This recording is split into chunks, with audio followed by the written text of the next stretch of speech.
Story. You've heard from eyewitnesses about 9/11, heartbroken family members, and from politicians. But what about trained storytellers who had to put their emotions aside while it seemed the entire world around them was falling down?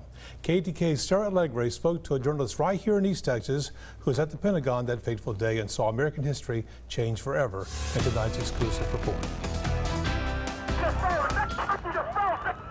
Two fallen towers in 2 decades of an image forever ingrained into Americans' minds. When you say 20 years, that's hard to believe. For UT Tyler Radio News, I'm Jeff Johnson. Health officials are discouraged. Jeff Johnson was a Capitol Hill Bureau chief reporter at the Pentagon that day. That's me right there. This is a tragic day for our country.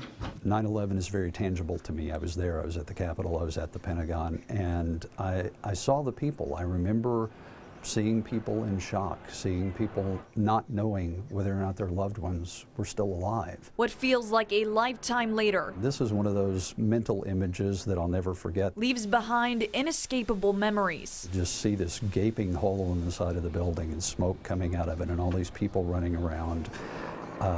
It was surreal, and it just kind of stopped in time. As the world's largest office building, home to the world's most powerful military, was itself under attack. I froze for several seconds.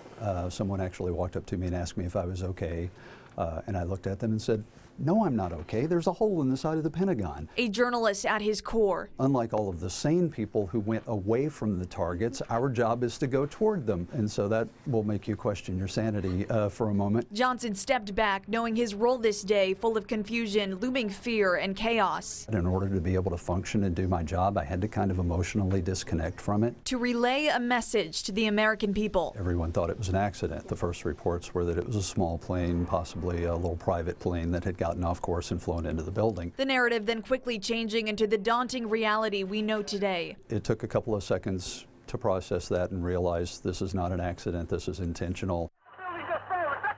These plaques right here at the American Freedom Museum in Bullard honor the thousands of Americans who lost their lives that day. 9/11 is a dark chapter in our nation's history, but for a brief period of time, we all put our differences aside and came together as one. To see the response, to see people lined up blocks and blocks and blocks outside of blood banks giving blood.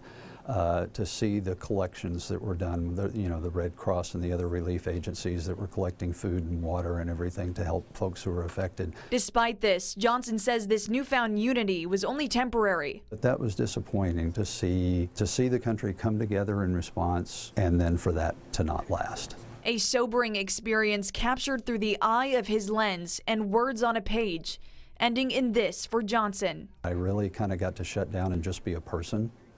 And think about what had happened, and I went inside and sat down on the couch and cried, and probably cried myself to sleep. Johnson, 20 years later, leaving us with this final thought as we turn the page on a lengthy war. If we're not careful, we forget that 3,000 people died that day. We forget that every one of those people had somebody who loved them and was expecting them to come home that evening. A lesson learned, knowing in life there are no guarantees. Sarah Alegre, KETK News.